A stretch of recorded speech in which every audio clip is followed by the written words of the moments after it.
Hola, buenos días. Presentamos hoy la sesión del síndrome confusional agudo. Una breve presentación del índice y a continuación que denominamos el síndrome confusional agudo, también llamado delirio o delirium.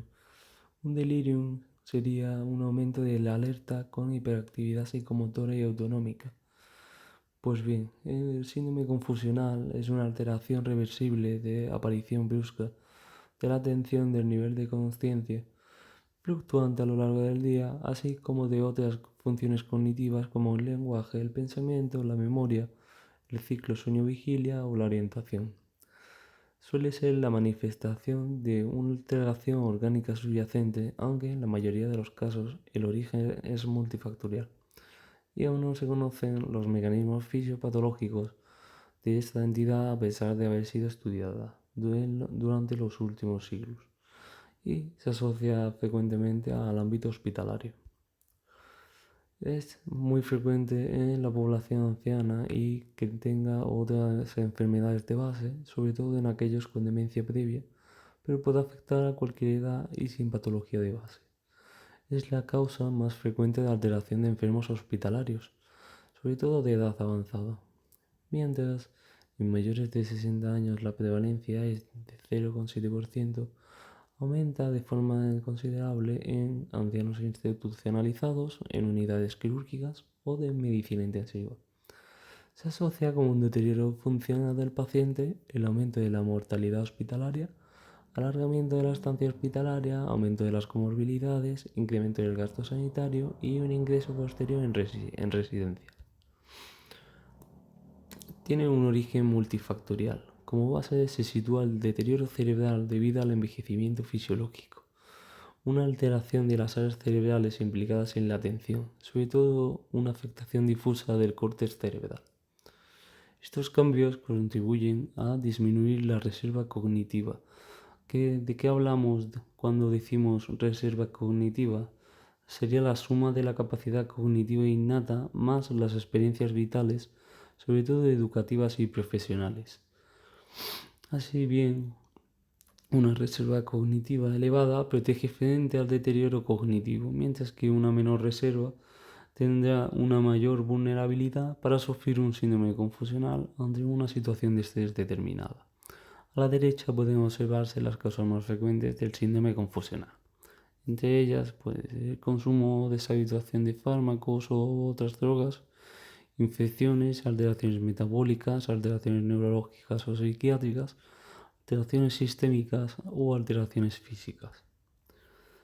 Cada paciente posee un nivel propio de vulnerabilidad, influido por la reserva cognitiva y la intensidad de los factores predisponentes y precipitantes, como ya hemos explicado.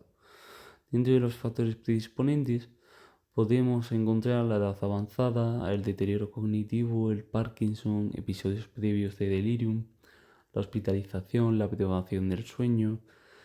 Y dentro de los factores precipitantes podemos encontrar la polimedicación, cirugías o infecciones, en los sondajes, estreñimiento o posible impactación fecal, sujeciones físicas, encamamiento prolongado, así como en un estado de desnutrición o deshidratación.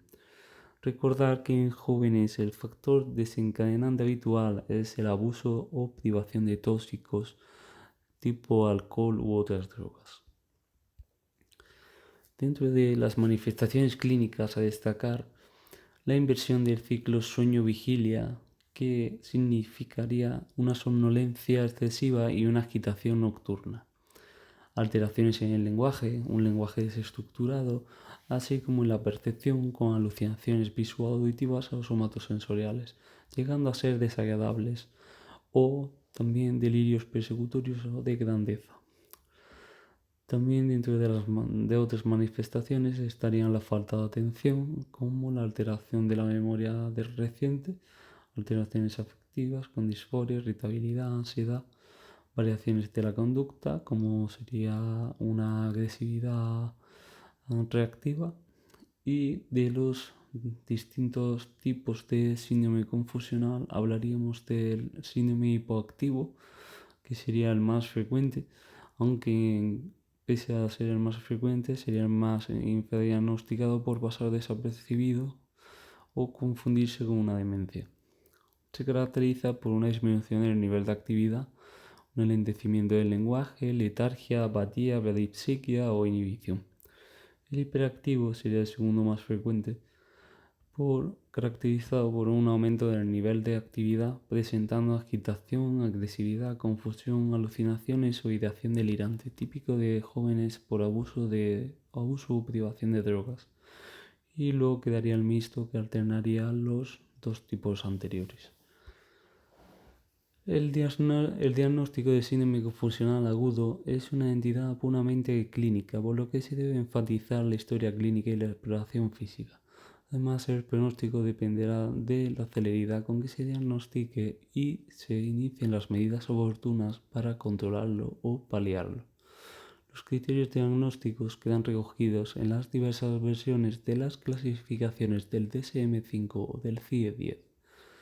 Disponemos de escalas de valoración cognitiva como el Mini Mental Test, la escala del coma de Glasgow o test cortos de atención, resultando muy útil la escala Confusion Assessment Method o CAM, que valora los cambios en el estado mental, el inicio agudo, el curso fluctuante, las alteraciones en la atención, el pensamiento desorganizado y las alteraciones del nivel de conciencia. Aquí los criterios del DSM-5 y del CIE-10, como os he comentado, o el Confusion Assessment Method. La información aportada por familiares y cuidadores resulta clave en la anamnesis, ya que la afectación cognitiva del paciente dificulta la propia entrevista con el paciente.